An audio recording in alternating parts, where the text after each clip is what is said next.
Ikaze muri gahunda z'amakuru yacu mbabwire ko Kigali umurambo w'umusore wagaragaye mu mugozi ku kiraro cya Nyabugogo.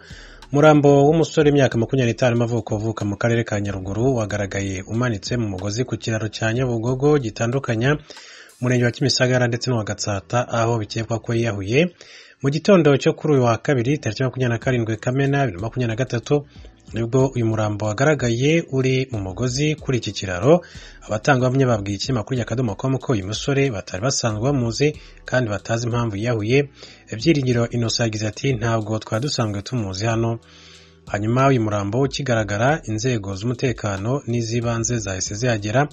Umunyamabanga nshingwabikorwa w'umurenge wa Gatsata witwa Murebwayira Alphonsine abwiye ikinyamakuru Akadomo.com ko iperereza ryatangiye kugira ngo amenyekane intandaro y'urupfu rw'uyu musore. Yagize ati dufatanyije n'inzego z'ibanze twahise tuhagera dusanga ibyangombwa bye byanditseho n'ibizi ndetse afite imyaka 25 avuka i Nyaruguru muri Cyahinda, ariko ntabwo twabasha kumenya aho yaravuye naho yaratuye, ariko yaramanitse ku mugozi ku kiraro.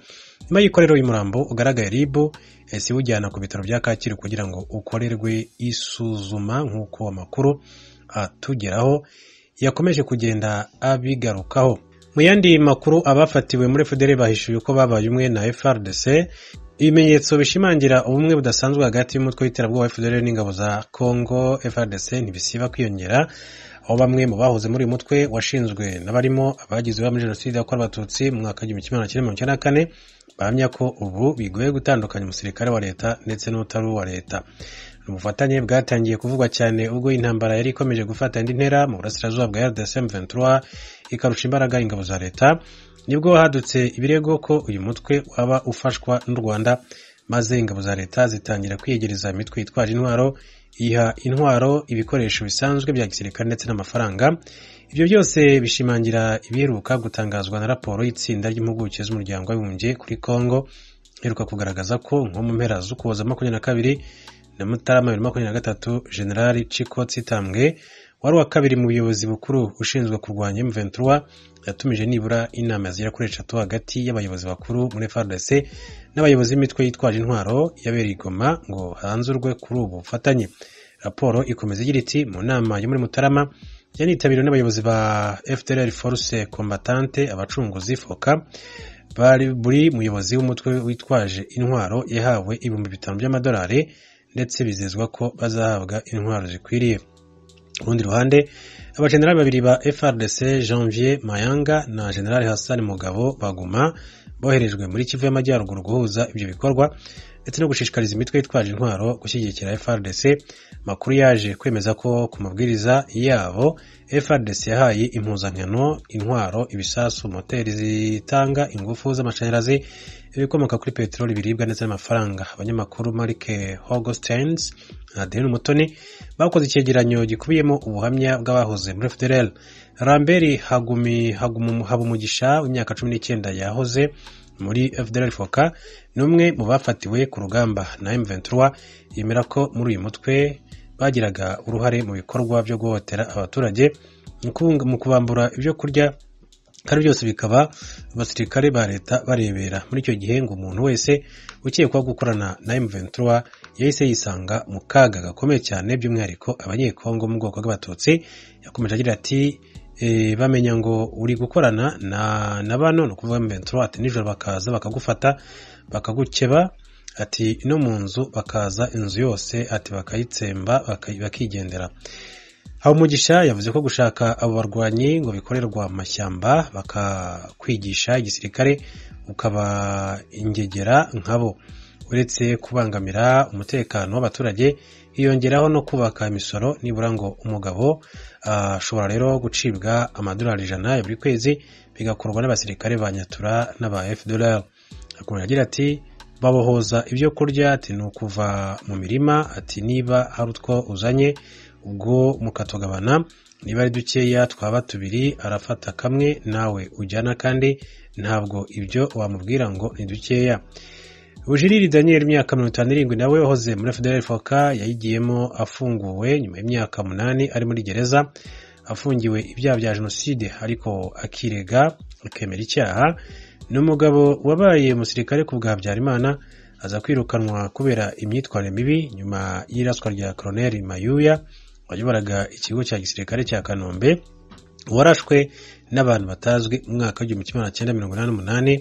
yavuze ko muri FDLR ibintu by'ubujura ndetse no gusahura nibyo biba ibibaranga. Yakomeje agira ati nukuza niba wari umaze kugira n'agahene ati nawe bakakagutwara. Hakizimana Rukundo imyaka 20 we avuga ko yageze muri Kongo ajyanye n'ababyeyi be gushaka ubuzima. Yakomeje agira ati ubwo rero tugeze ino ati aba FDLR baradufata ngo tujye mu gisirikare. Ubwo rero ati mpitamo rero gukorana nabo. Ubwo icyo gihe n'aba FARDC bose barakoranaga. Avuga ko muri FDLR abayobozi be bamwoherezaga kujya kwiba cyangwa se gusoresha abaturage. Ati umusirikare yaratwoherezaga ngo tujye kwiba nk'amahene. Rero ati nageze muri Rujebeshi abaturage bambonye ati kuko nagendanaga imbunda baba baravuze ngo umusirikare babona kumfata gutyo. Hariya ati hepfo bari bafite za bariyeri ati zisoresha amafaranga ariko bo bakoranaga na FARDC bagasangira amayoga n'ibiki FDLR ikagenda mu muhanda nta kibazo. Ndayambaje Toneste we yavuze ko yageze muri RDC we n'ababyeyi be bagiye gushaka imibereho muri Kongo. Ngicyo gihe ngo abasirikare ba M23 babaga barwanira muri Rucoro. Yavuze ko bava mu Rwanda banyuze ku mupaka wa Rubavu bagera i Goma bakomereza i Burungo nabo bafata indangamuntu za RDC kubera FDLR muri ivyo bikorwa ngo banga umututsi aho ava akagera ku buryo rero baba bumva adakwiye kuba ku butaka bwabo ndetse no kubaho kwabo ati batabaho. Yakomeje agira ati bari baratubwiye ngo nukujya mugenda ati mufunge amayira umwe acunge hano undi ajye hariya ati nimubona umuntu mukamuvugisha akananirwa kubasubiza no kumurasa abari umwanzi. Muri ayo mashyamba ngo haba insina bagateka kanyanga n'izindi nzoga ati z'inkorano bakarenzaho urumogi kandi umuntu umaze kunywa urumogi ati gufata umuhoro akagutema ntacyo biba bimubwiye. Hakizimana avuga ko uburyo ibintu bimeze yaba FDL Nyatura na FARDC bakora nkaho ari umutwe umwe mu kurwanya M23. Yakomeje agira ati gukorana ati bageze igihe baricanga Nyatura na FDL na FARDC ati bose baba bamwe ariko FDL yo ifite ikigo cyayo na Nyatura ukwayo na FARDC ukwayo atariko mu gihe habaye nk'imirwano mayimaye ngo zigiye kujya muri mweso bose bakihuza. Muri icyo bikorwa bya gisirikare byose amasasu n'imirwanisho ni FARDC yabizanaga. Umugisha we avuga ko mu bihe bitandukanye yahawe ku nkunga ya FARDC zitangwa n'abantu batandukanye barimo n'abazungu ngo baziraga mu modoka n'ibifaru bose bari kurwana. Kumenya agira ati niba ari Abarusiya ati n'Abarusiya ati nibo bazanaga ziriya mbunda tezateraga amakompura. FARDC yo nta gihugu ititabaje ati n'abarundi barazaga ati b'abasirikare nyabasirikare. Yakomeje agira ati FDLR ati bariyo abanyatura ati guverinoma bose ati barivanze perezida ati yarabambitse ati mbere wasangaga nk'abanyatura batanu bafite nk'imbunda imwe abandi bose ari imihoro n'amacumu ati buno nta muntu ukigendana icumu n'umuhoro ati bose n'imbunda ati barabahaye. Ndayambaje yavuze ko muri ubwo bufatanye abatutsi bahuye n'ibibazo bikomeye cyane kuko bahise bibasirwa. Aho Mugisha ati bakimara kumva ngo abatutsi baraje bahamagaye FDLR guverinoma ati bose Tshisekedi yaravuze ati muze mwese mube abasirikare banjye ati mwese muze umuntu witwa umututsi wese ati muhere ku cyitwa inka ati murya ati mutwara ati mbese inka barashoreye ati baraziriye pe. Ndayambaje yavuze ko FARDC n'abanyatura leta bahaye bose n'imyenda yo kwambara ku buryo hinjiye abasore benshi cyane mu gisirikare cya Kongo. Amerika itangaza ko imigumuko y'abacangero b'abarwanyi bo mu murwi wa Wagner bahatse gutera umurwa mukuru w'Urusiya Moscow kwa gatandatu w'indwi iheze yerekana ibibazo bikomeye byugarije uburongozi bw'Uburusiya igisirikare cyabwo na politike yabwo mu kiringo c'imyaka irenga 20. Vladimir Putin amaze ari president w'Uburusiya mu kiganiro 18 ca televiziyo y'abanyamerika ABC umushikiranganje ajije imigenderanire ya Amerika n'ayandi makungu Anthony Blinken yavuze ko ukugumuka kw'abarwanyi ba Wagner bisize muri kabaza k'icatumye Uburusiya butanguza intambara muri Ukraine. Kuri televiziyo ABC mu majambo yiwe Blinken yagize ati intambara muri Ukraine yabaye umukenyuro utekurukanye Putin mu bisata byinshi nkoramutima birimwe ivy'ubutunzi ivya gisirikare imigenderanire n'ibindi bihugu n'ibindi bitandukanye. Hagiye gukurikira iki biragoye kuvuga ariko sinibaza ko bihereye aha, niko Blinken yabisiguriye ABC. Abarwanyi b'abacangero mu murwi Wagner bavuye mu karere ka Lipsk kari mu kilometero 400 by'umurwa mukuru w'Uburusiya bari binjiyemo kwa gatandatu bavuga ko bashaka gutera umurwa mukuru w'Uburusiya Moscow, inyuma y'uko president w'Uburusiya Vladimir Putin yemeye ko ubutwara uwo murwi wa Wagner n'abarwanyi bagize uwo murwi batazokurikiranwa ku vyaha byo guhemuka yari yabagirije. Prigozhin atwara Wagner ntibiramenyekana ko arashika muri Belarusiya, yemeye kumuha ubuhungiro biciye mu biganiro vyabaye hagati yiwe n'abategetsi b'ico gihugu. Prigozhin atwara Wagner yahoze ari inshuti magara ya Putin. Abarwanyi b'abacangero bo mu murwi wa Wagner atwara barafatanije n'ingabo z'Uburusiya mu ntambara zirimo muri Ukraine.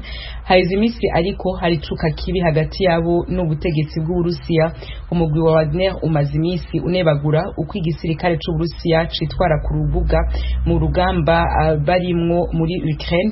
Uburusiya bwavuze ko abarwanyi ba Wagner batari mu bagumutse bashobora kwemererwa gusinya amasezerano abemerera kubandanya barwanira ku ruhande rw'Uburusiya mu ntambara burimwo muri Ukraine. Umushikiranganje ajejwe imigenderanire ya Amerika n'andi makungu Antony Blinken akayavuze ko ukugumuka kw'abarwanyi ba Wagner bushobora gufasha Ukraine mu rugamba ihanganyemwo n'Uburusiya.